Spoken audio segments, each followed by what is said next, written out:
ജനിച്ച നാട് കേരളമാണെങ്കിലും ജീവിക്കുന്ന ദുബൈയെ ജീവന തുല്യം സ്നേഹിക്കുകയാണ് Najeeb Muhammad Ismail.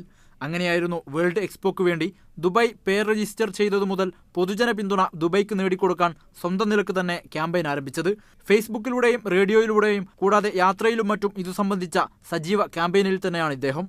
ദുബൈയുടെ expo 2020 official Facebook പേജിന് 10 ലക്ഷം ലൈക്ക് സമാഹരിക്കുക എന്നതായിരുന്നു നജീബിന്റെ ഒരു പ്രധാന ലക്ഷ്യം. ഫേസ്ബുക്കിൽ തന്റെ സുഹൃത്തുക്കളെ ഇതിനുവേണ്ടി നിരന്തരം ക്ഷണിക്കുകയും സ്കൂളുകളിൽ പോയി വിദ്യാർത്ഥികൾക്കിടയിൽ ഇതിനുവേണ്ടി ബോധവൽക്കരണം നടത്തുകയും ചെയ്തു.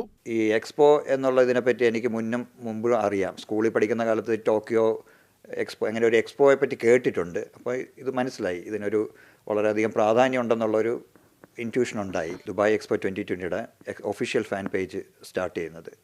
അപ്പോൾ അത് അന്ന് അതിന് ഏതാനും 5000 താഴെ ലൈക്സേ ഉണ്ടായിരുന്നുള്ളൂ. അന്ന് ഞാൻ അപ്പോഴേ തന്നെ അത് ലൈക്ക് കൊടുക്കുകയും അതിനെ തുടർന്ന് അതിനെ ഒബ്സർവ് ചെയ്യുകയും ചെയ്യുമായിരുന്നു. വേൾഡ് എക്സ്പോയുടെ പേരുകൾ പതിച്ച ബാഗുകളുടെയും എക്സ്പോ മുദ്രയടങ്ങിയ സ്റ്റിക്കറുകളുടെയും വലിയൊരു കളക്ഷനും ഇദ്ദേഹത്തിന്റെ കൈവശമുണ്ട്. നജീബിന്റെ കുടുംബവും ഈ ക്യാമ്പയിനിൽ തനിക്ക് കൂട്ടായുണ്ട്. ദുബൈയിലെ വർക്ക അവറോൺ ഇംഗ്ലീഷ് സ്കൂളിലെ 8ാം ക്ലാസ് വിദ്യാർത്ഥിനിയായ മകൾ അലീഷയും സഹപാഠികൾക്കിടയിൽ ക്യാമ്പയിൻ ചെയ്യാൻ സജീവമായി രംഗത്തുണ്ട്. ആലപ്പുഴ കാർത്തികപ്പള്ളി സ്വദേശിയും good deeds individual social responsibility സ്ഥാപകനുമാണ് നജീബ്. വേൾഡ് എക്സ്പോയുടെ ആതിഥേയത്വം വഹിക്കാൻ ദുബൈക്ക് അവസരം ലഭിച്ചതോടെ ഏറെ സന്തോഷിക്കുകയാണ് ഇപ്പോൾ നജീബ്. Haris Arikkulam, media 1, Dubai.